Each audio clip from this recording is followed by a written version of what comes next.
What's going on, everybody? Welcome in the Vikings Now by Chat Sports, and the day is finally here. Vikings Lions kickoff is in only a couple of hours. So first off, make sure you guys are subscribed to the channel. We're going to be going live about an hour and a half before kickoff, so don't miss that. But on today's show, we're just going to answer your guys' questions before the Lions game. And speaking about the Lions game, if you guys want the Vikings to get a big-time victory and lock up that number one seed and win the NFC North title, just hit that thumbs up icon, like today's show.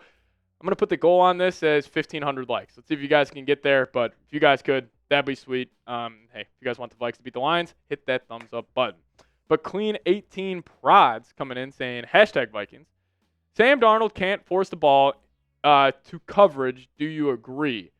Absolutely not. I don't agree with that whatsoever. I think Sam Darnold's been the best quarterback in terms of putting the ball in tight windows this entire season.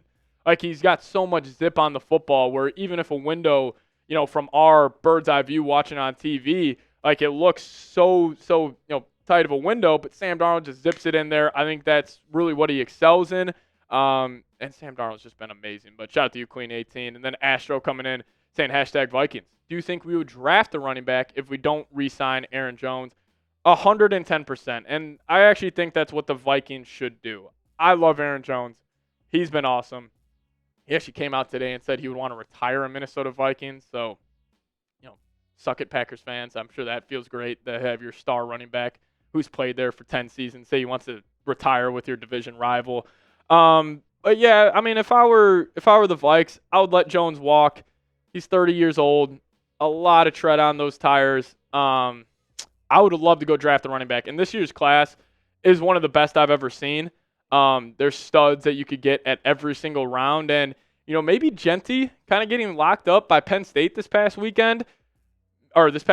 Maybe he ends up falling in the draft. Maybe the Vikings then end up trading up to pick 20 or something for him. But whether it's Genty or even a couple of the guys on Penn State, they're very physical backs as well. But I want the Vikings to get a physical running back, and there are a ton of options in this year's draft class. But Jake, that guitar player, what's going on? $5 super chat. Appreciate you saying Vikings. My question is, who are your 3 favorite offensive players and 3 favorite defensive players of this season? Jake, another great question, man. I love this. Okay, so 3 favorite offensive players. I would obviously probably have to go Sam Darnold as one of them. He's got one of the coolest stories in the league. But if I'm not going to go the quarterback, I'll exclude Justin Jefferson, Sam Darnold for this. I'll go Brian O'Neill, right tackle, underrated, doesn't get talked about enough. Number 2 for me, I'll go Jordan Addison. I think everything he overcame in this offseason, getting, that situation handled in Los Angeles this past summer, and just his performance on the football field has been awesome. And then number 3 for me, I'll go CJ Ham. Had that big play against the Packers on that play action. And CJ is just the definition of stay ready so you don't got to get ready. But so besides Darnold and Jefferson, I'll go Brian O'Neill, CJ Ham, and Jordan Addison. And then defensively, I got to go Van Ginkel. I got to go Ivan Pace. And then you got to give it up to the guy with the best sellies in the league, Cameron Bynum. But Jake, great question there. Patrick Nelson, great name, my friend, saying, #Vikings. Do you think Will Reichert is fine?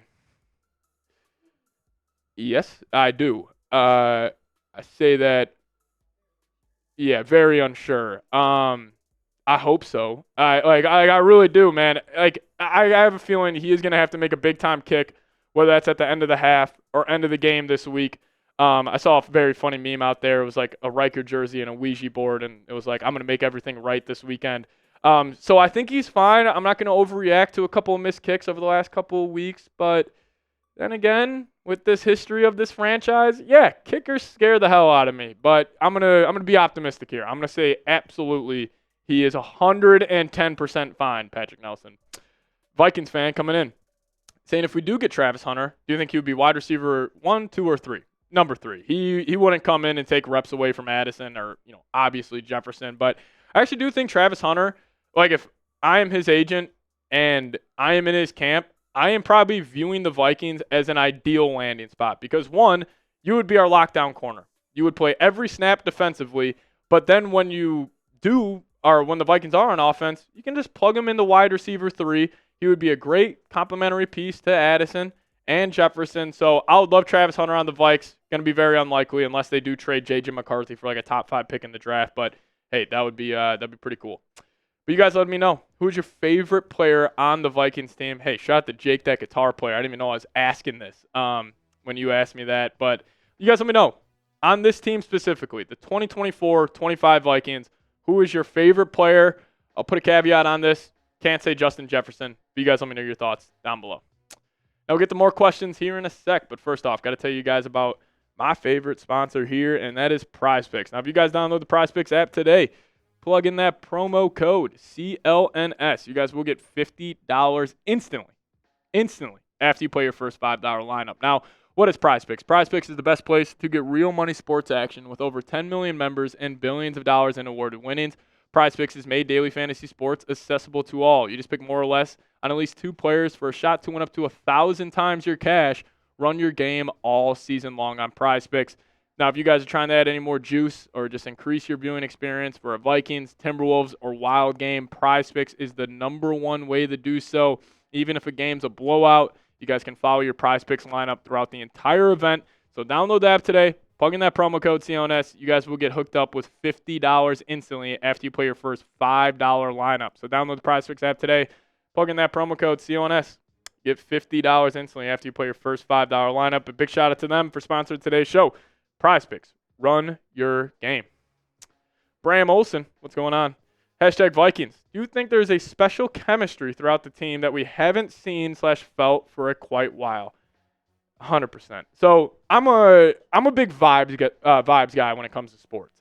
Obviously, I think on the field play that matters. 99% of of the whole picture here. But also, I think there is a difference between going into work every single day around the people you love. Like, when I got producer Tex, for example, when he's on the board with me and he's producing my shows for the day, I'm fired up to come into work. I'm excited to get here. And I'm sure that same feeling is within that locker room, where guys like Jefferson, Darnold, like this is their family throughout the football season. They're at the facility for 10+ hours a day. And when you love the people you work with, you love the guys that you are going to battle with every single Sunday, you're probably fired up. Even Kevin O'Connell talked about it. He said, I can't wait to get back to work.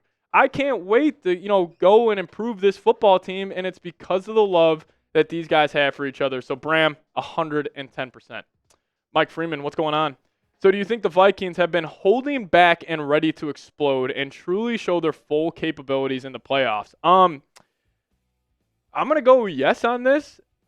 Listen, I think this offense has taken a step up over the last couple of weeks. Obviously, their production has been better. But I don't know if it's correct to say they've been holding back.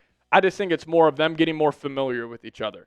And we've seen the process on full display where clearly they are ready day in, day out to focus on just getting better that day. And when you have that mindset, it can result in some great production at the end of the season. So, Mike, I'm with you on that. I think not only during the playoffs, but I think this Sunday in Detroit, it will be the best offensive performance we have seen. It will be the best offensive performance we have seen in Vikings franchise history. That's what's coming to Detroit this weekend. But Jacob coming in saying #Vikings Down by Chat Sports. Pat, what do you think on how we stop Gibbs? Great question.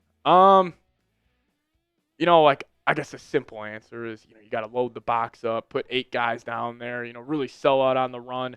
I think with Gibbs, though, you got to tackle an open field. This guy will make you look silly. This guy reminds me of Barry Sanders. So guys like Pace, Cashman, and even like the safeties coming down, Cam Bynum, Metellus, Harrison Smith, when you get those chances, you take advantage because he can turn a 5-yard run into a 50-yard run just like that. So I think obviously stack the box. That's kind of the basic answer, but tackling in the open field. I'm sure the Vikings are doing a ton of tackling drills this Sunday or throughout the week preparing for this game. So, don't have a good answer for you, but hey, tackle in the open field. That's all I got. EV saying #Vikings. If the Vikings win the Super Bowl, what do you do right when it ends? Oh, I love this. Probably cry. I don't know. I don't I don't have a good answer there. I haven't thought about that yet. Probably cry. Like, I'm serious. Like, maybe I'm not like bursting out into tears. But, I'll be emotional about this team because I think this team is, this team is very relatable to people. These are all guys who have, are on their second or third stints with teams. A guy like Darnold, this is his fourth team, and he's finally breaking out. And just, from top to bottom, it's just a bunch of good dudes in the Vikings organization. It's just a bunch of, really good men on all three phases or all three levels of this organization. So, Vikings win the Super Bowl. What would I do right after? I think I just go back and I just sit back, kick my feet up, and I'm just like, the world is perfect. The Vikings won the Super Bowl, and I'll just be sitting there with the biggest smile on my face. But, EV, I appreciate you. Patrick, another great question and a great name. Saying KOC is better than Dan Campbell, 100%. But that's also, they're just different styles of head coach. I don't necessarily love comparing them. I'll take the KOC, who's the offensive play caller. He's in full command of that unit, where Dan Campbell's like that CEO head coach, where it's like he's got his team ready to run through a freaking brick wall every single time. I think Campbell is a great culture setter. Honestly, the best culture setter in the league. Maybe Kevin O'Connell gets that nod as well. But, I think they're two of the top 5 coaches in the league. I think the NFC North has 3 of the top 5 coaches in the league. And if I had to name them, it's probably Reed, McVay. Then I think it's the 3 guys in the NFC North. Dan Campbell, Kevin O'Connell, Matt LaFleur. And listen, I hate the Lions. I can't stand them. But I got a whole lot of respect for what Dan Campbell has built there. So, Patrick, I appreciate you. Last question coming in from EV, saying, how would you feel if the Vikings trade up for Ashton Jeanty? Love it. I would absolutely love it. And honestly, I'm happy that he, you guys want to know the worst take that's being thrown out there right now is that Ashton Jeanty got exposed by Penn State. They put 9 guys in the box on almost every single run. They were selling out on him, and he was still able to be somewhat productive. I'd say I think it was great news for the Vikings that he could potentially fall in the draft. But if he falls at 20 or something, the Vikes do have very limited draft capital. But, hey, I'll take advantage. I'll take a chance on him. I think he's a stud. But I do want to say thank you guys so much for watching. You're watching this video probably a couple of hours before kickoff, and I am already getting nervous. So if you guys made it to the end, give me those skulls down below. And also, I'm on Twitter. @PatSieps is the Twitter handle. Give me a follow over there, and I'll give you guys a follow right back. But thank you guys so much for watching. See you guys next time. As always, Skol Vikes.